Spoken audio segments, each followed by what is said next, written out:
I should begin this entry by saying how truly sorry I am to anyone who read Part 4. I had no idea that was going to happen. The agents have assured me that every trace of the story has been removed from the internet, and that there's nothing to worry about. If you were unfortunate enough to have read Part 4, I beg you, for your own sake, try to forget everything. If you experience nosebleeds, dizziness, migraines, or hallucinations, go immediately to the emergency room.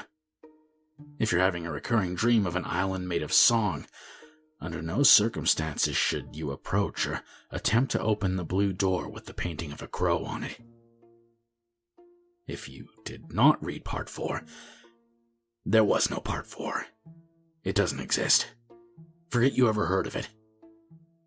By now, you probably already know that there's a shitty gas station at the edge of our small town, and that weird things have been happening there. The city council's personally asked me to stop talking about it, as there have been some astute readers that not only tracked down our small town from the brief descriptions I've given, but actually come and visited me at work. I heard that one of them has joined the mathematists, and as far as I know, the other two are still missing. Once again, I'm sorry. I'm not working right now.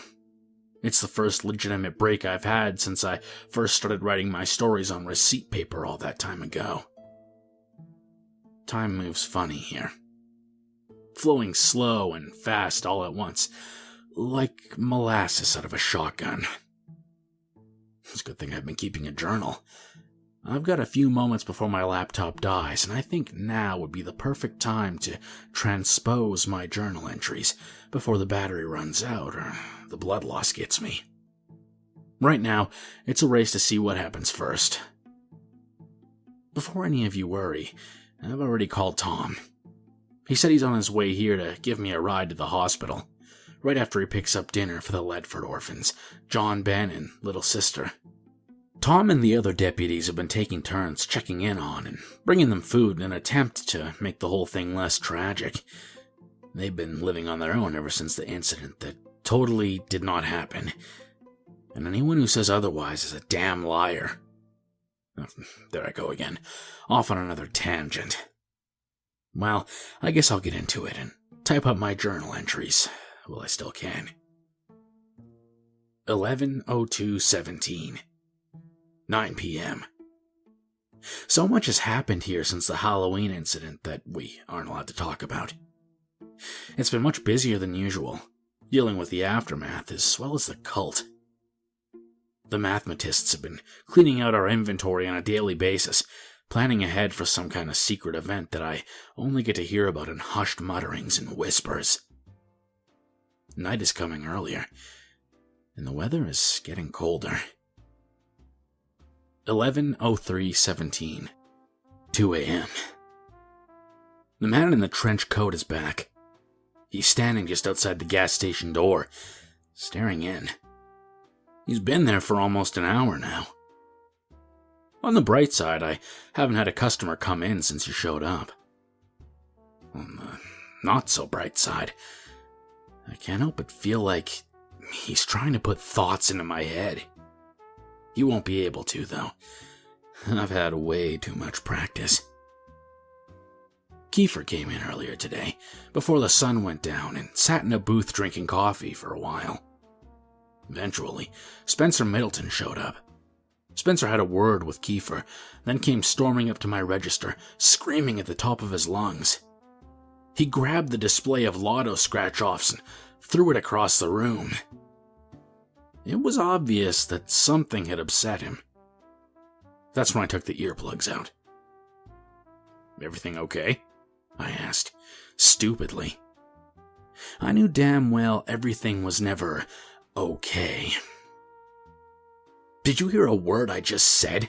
Spencer asked. I explained to him that I had taken to wearing earplugs in an effort to drown out the sounds of screaming that periodically radiate through the air vents. I guess the screams must have stopped a while ago. Maybe I'd imagined them. Either way, I didn't need the earplugs anymore. At this point, Tom walked into the store, his white hair looking even whiter than normal. Spencer, I could see, became instantly aware of the deputy's presence. "Where is he?" he half whispered, half growled. "Where's the other one?" "Carlos?" I asked. Spencer sighed. "Sure, Carlos. He's not due for another 20 minutes. When he gets here, tell him we need to have a chat." With that, Spencer Middleton let out a shrill whistle and left the store. Kiefer jumped out of his seat and followed close behind. Tom helped me pick up the mess and put the lotto display back together without asking a single question. I wish more people could be like Tom. When Carlos got to work, he told me he'd been having strange dreams. Dreams of something enormous, living, breathing, underground. The dreams always end the same way, with the gas station collapsed into a giant sinkhole. I told him that Spencer was looking for him. That's when Carlos grew solemn and asked me if he could show me something. In the freezer, behind a stack of boxes labeled non a prior, whatever the hell that means. They've been here as long as I've been working here. There's a moving blanket. And inside that blanket is another Kiefer. My first question for Carlos was, "You stole the body back?" He looked at the ground and shook his head sheepishly like a toddler that just got busted for cooking meth. "You killed another one?" I asked. Carlos explained. It was an accident. Again.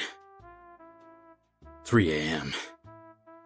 The man in the trench coat is finally gone. He left claw marks on the glass of the front door. I checked the security footage to confirm my suspicions. He always stays just outside the range of our cameras. Why can't I remember what his face looked like? 3:30 a.m. Marlboro was the first customer in the store after the man in the trench coat left. I told him that I was surprised he was still alive. He mistook this for a compliment and said, "Thank you." I asked him if he was ready for the big event, but then he just stared at me blankly. I could tell he had no idea what I was talking about, so I filled him in on how I had put it all together. The unusual cultist activity, the whispers, the buying up all of our supplies. I could tell that something was about to happen.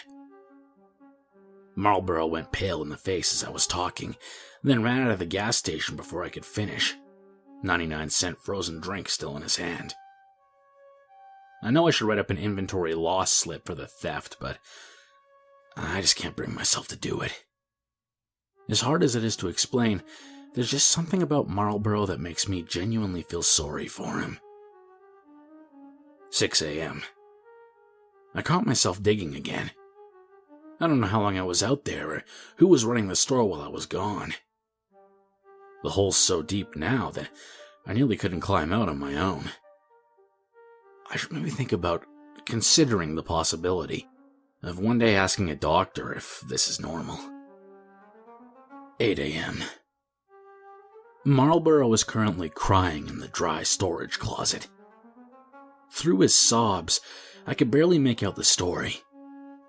Marlboro was sent on some kind of vision quest for the last week and has no idea what the other cultists have been stocking up for. When he went back to the compound earlier tonight, he found the whole place completely deserted. Beds were left unmade, some plates had food on them, a fire was still burning in the fireplace. Everyone's clothes were still in their personal milk crates next to their sleeping bags, but the people, all of the people, were simply gone. Marlboro wasn't taking this very well, but I have a business to run, so I asked Carlos to help me carry him into the dry storage area. I figure he can work through some stuff in there, and maybe when he's done, he'll just, I don't know, go home.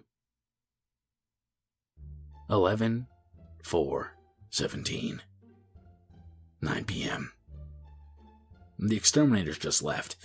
They say they got all the snakes this time, but I have my doubts. 11/5/17. 5 p.m. Kiefer came into the store again today and made some thinly veiled threats. He asked about Carlos too, but I told him I was tired of being the go-between and that if he had business with Carlos, he needed to take it up with Carlos. That's when Kiefer started getting weird. You know this place is just a big experiment, and you're the little mouse. I asked Kiefer to buy something or leave, so he bought a pack of toothpaste, then started to undress in the store and rub the toothpaste on his naked body. They tell me that something is wrong with your brain. Is that true? I tried to be polite and avert my eyes as I answered. Yeah.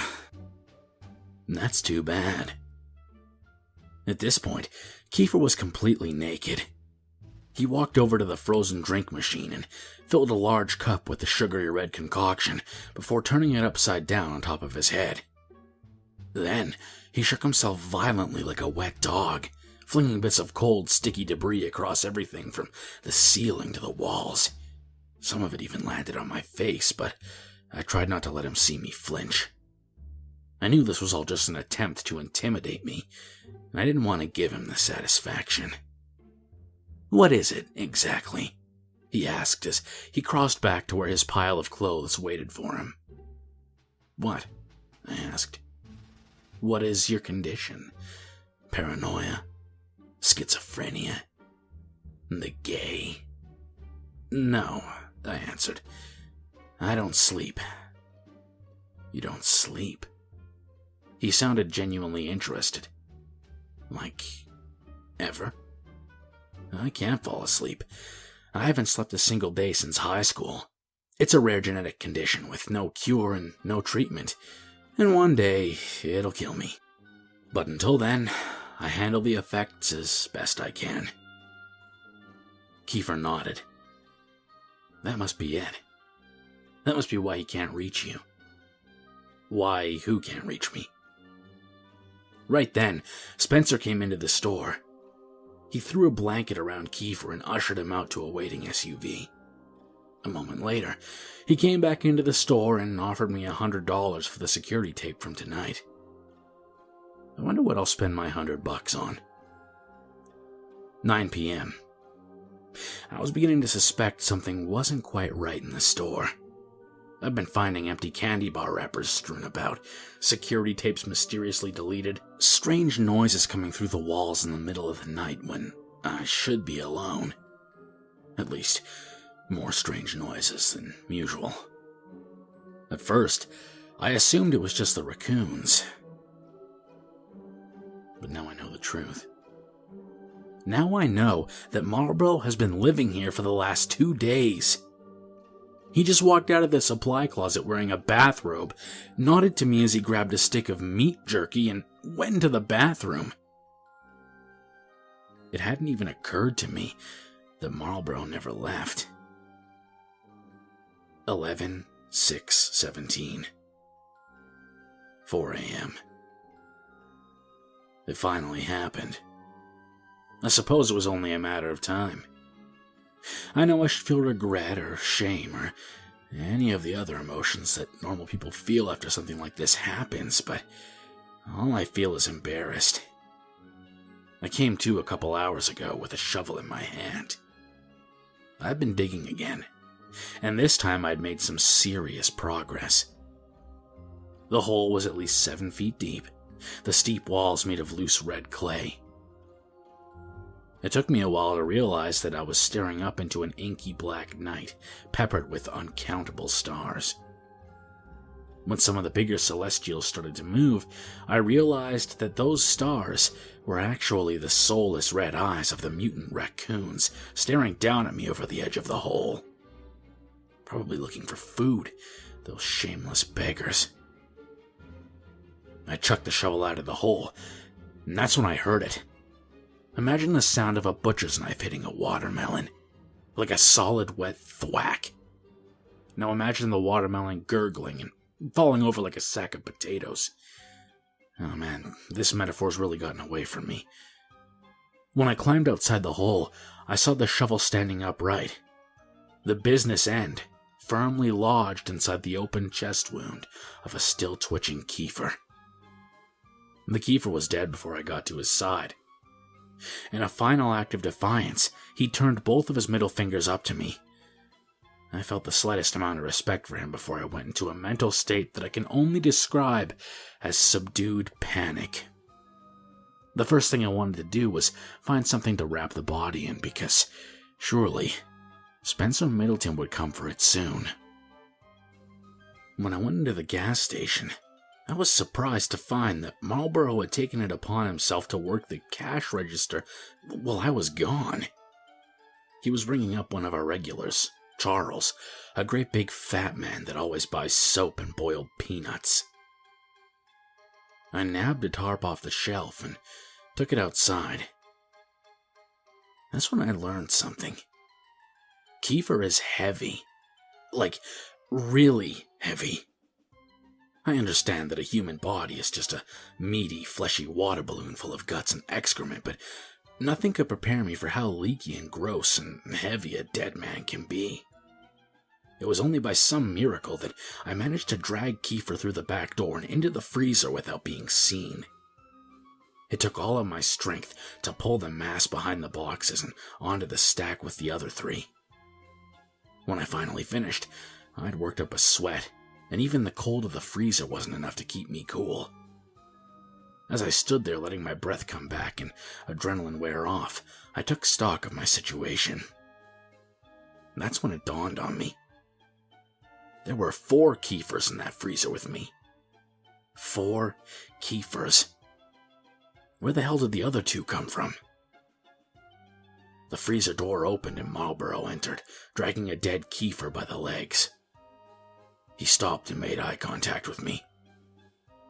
When he saw the Kiefers at my feet, I said the only thing I could think of. Well, this is awkward. Marlborough and I decided to open a bottle of Strega liqueur and have a few drinks. He explained that he'd accidentally killed Kiefer a couple times. I totally understood. The guy was so easy to kill. At one point, Carlos came into the freezer to grab a box of cookie dough. He didn't even acknowledge all the Kiefers. My laptop's battery is currently at 2%. It's obvious now that I won't have time to transcribe the rest of my journals before it dies.